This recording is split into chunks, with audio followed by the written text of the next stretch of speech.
Hello my friends, this is Linol Anderson here with you guys with a brand new YouTube video.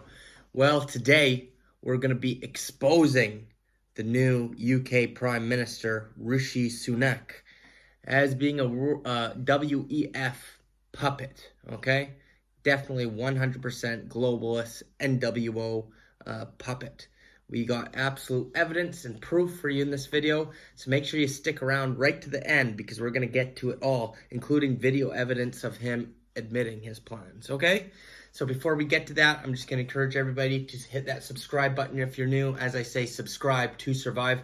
I cover it all from NWO, occult, hidden knowledge, spirituality, extraterrestrials, UFOs, much more. I'm exposing the agenda, helping people break with the Matrix, so hit that subscribe button. And also, hey, I'm on Patreon, exclusive content. We got spiritual-based videos, occult class, health class, tons of great stuff. So if you're a fan of my work, want to help support me so I can continue to do this, the link is in the description. Hope to see you down there. Let's start this video now, shall we? All right, my friends. So do not be deceived by Rishi Sunak, okay? As you can see, Liz Truss was only Prime Minister for 6 weeks or so in the UK. It went horrible for them. That's who was the first choice of the WEF and WO, but the public did not accept her. It was too obvious. So they're putting this guy in now, Rishi. And already I'm saying do not trust this guy. Some people are thinking, oh, maybe he's a good guy because back when the lockdowns and everything just happened, he had a good economic recovery and helped out the people. And also, as of lately, he's been speaking out against the lockdowns and what happened and saying that there was mistakes made and this and that. So some people are saying, oh, he's the lesser of two evils. Maybe he's good, you know, he's going to help. But this is just an ongoing trend. This is the new strategy of the NWO. They're putting in leaders now who seem to be against it, but it's classic controlled opposition. You see that with people like in Canada, the new conservative leader, Pierre Poilievre. He's speaking out against lockdowns, this and that, and saying he's going to ban the WEF when it appears that he's part of it as well. I'm going to be exposing him in another video, so subscribe. And then, you know, all around the world, Italy's got a new leader. It's happening. They're putting in people who are speaking out against it because I see too many people are waking up, so they're trying to put their controlled opposition in. So that's exactly what's going on here with this Rishi Sunak guy. And we're going to show you how he is controlled opposition, and he has a pretty bad agenda. So first off, he's straight up WEF, okay? Here's a picture of him on the website so you can see for yourself. All right, so there you go. He's on the website, but it doesn't end there. One of the main things this man is going to push, and he's already admitted it, and we're going to show you a video of him talking about it, and that is the digital ID along with the CBDC, the central digital currency, okay? He's already talking about it, and he actually has ties. His family, his father-in-law, who is a very powerful man, has ties to this whole digital identity and this digital dollar that's going to be going on with the CBDC. So I'm going to show you all the evidence of that. So, hell, let's just show you the video right now of Rishi talking about what he wants to usher in. Today, I'm proud to say that under the UK's presidency, the group of the world's 7 most advanced economies, the G7, is launching a set of public policy principles for retail central bank digital currencies, CBDCs. Central bank digital currencies could be a digital version of money, a bit like a digital banknote that could be used alongside physical notes and coins. Unlike most of the digital money people use daily today, it would be issued directly by a central bank, like the Bank of England in the UK. And governments and central banks across the world are working together, looking into what having a digital currency might mean in practice. This includes issues that people care about, such as ensuring users' money would be safe and secure, that it could work with other ways to pay, would be energy efficient and available to everyone. A potential CBDC could offer businesses and consumers new ways to pay in the future. It's all part of the wider story of digital innovation that has delivered benefits to millions around the world and in the UK. The decision on whether to launch a central bank digital currency is for each country to make, and no G7 jurisdiction has yet made that choice. These decisions raise important questions about the reshaping of our economy, financial systems, and the way in which people interact with money and payments. That's why working together and careful evaluation with our international partners is essential. In the UK earlier this year, I announced a new joint task force between the Treasury and the Bank of England to look into a potential CBDC as a complement to cash and bank deposits. We're also hearing from firms, technology experts and others. Under the leadership of the UK, this report today will help support and inform exploration of CBDCs in the G7 and beyond. With these principles, the G7 is leading an important step change in the global policy conversation. The report covers a range of important matters, such as financial stability, cyber resilience, energy efficiency, privacy, inclusion, and tackling illicit finance. These factors should all be considered when designing and potentially delivering a CBDC that would be fit for the future. Our shared objective is to ensure that CBDCs would be grounded in long-standing commitments to transparency, the rule of law, and sound economic governance. The G7 will continue its work in this important area, working with others to enhance understanding and use of these principles.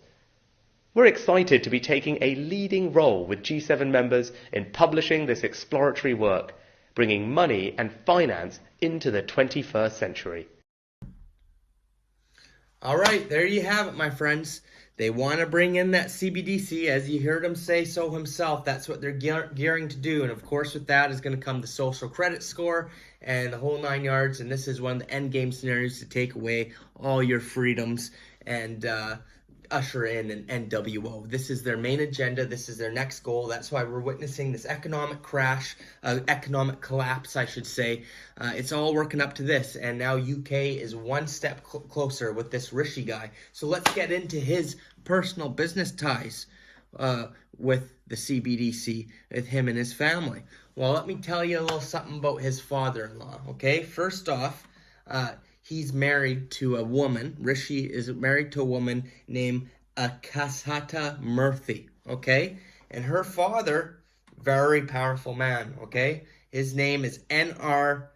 Narayana Murthy.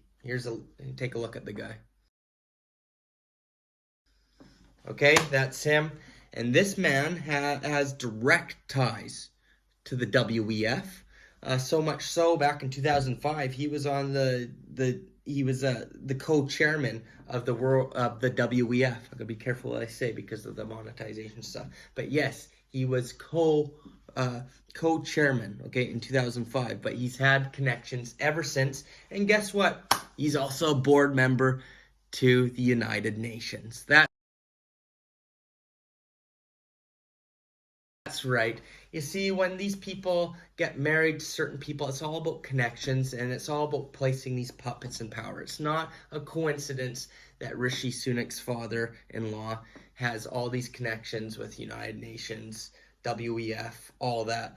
But it doesn't end there, my friends, because they have direct ties to China and this whole digital ID, social credit score, CBDC system. So I'm going to read from an article here. I got my laptop out, and I'm going to read you a little bit of what the article has to say. All right, so it says here that his family has ties to a technology partner of the WEF that has advocated for a Chinese commune party-style economy, complete with trackable digital identities and currencies, okay? So some people have gone as far in the past as they call him a neoliberal or even the globalist candidate, okay? Well, he's not a candidate now, so I guess globalist PM, okay? So don't be deceived, because this is what he's been referred to as before, big globalist, okay? So yeah, his wife's father, back to this Narayana Murthy guy, he's the founder of a company called Infosys, okay? So Info SYS. It's an Indian information technology company that provides services to host a Fortune 500 companies and banks. That's right, it's connected to banks, bankers, all that.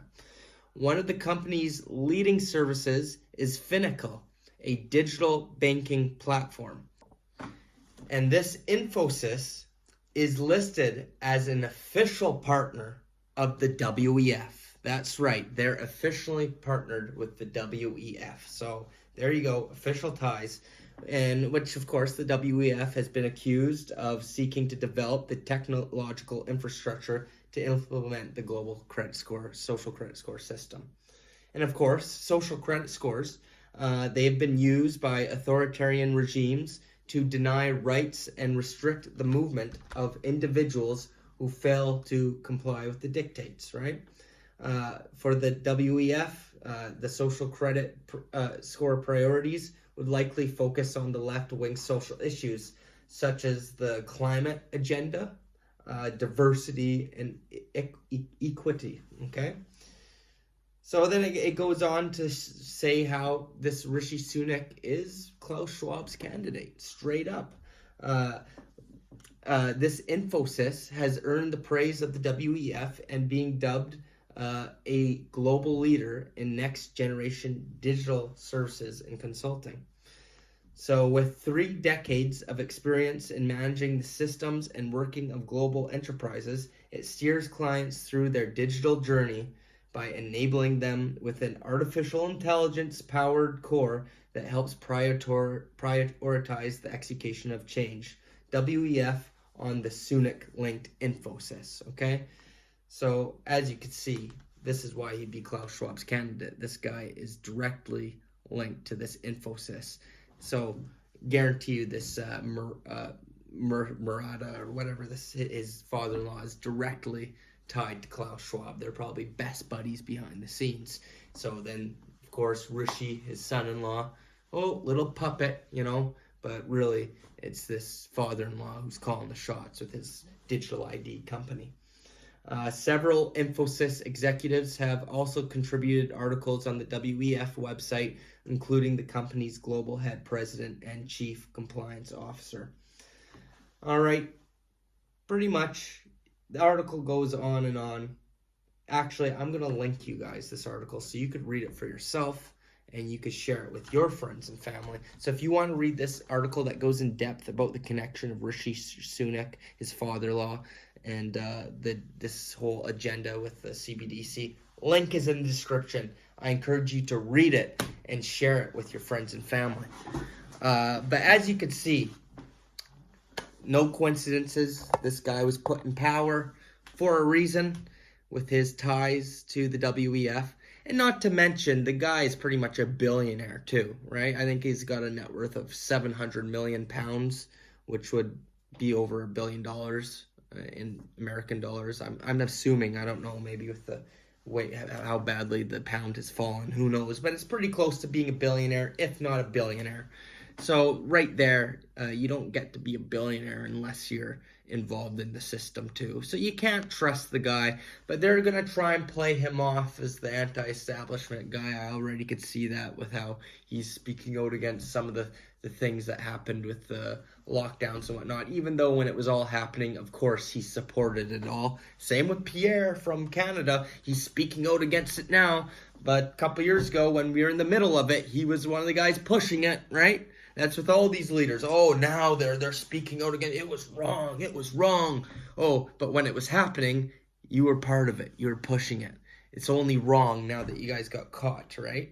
Now you're backpedaling. That's all it is. Don't get deceived, my friends. It's classic controlled opposition, and the NWO loves to do it because they know that there's an awakening going on right now. And it's obvious when you got guys like Trudeau and there and Biden and everything. It's obvious that people are saying no more. But the unfortunate part is, you know, yes, there's an awakening going on, but unfortunately, it's just an awakening still. And many of the people, and I know maybe some of you guys watching this right now, you're not awake yet. You're awakening, right? And this means no disrespect.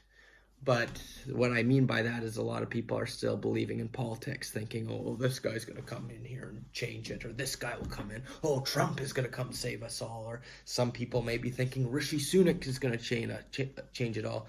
But you guys got to realize it's called controlled opposition.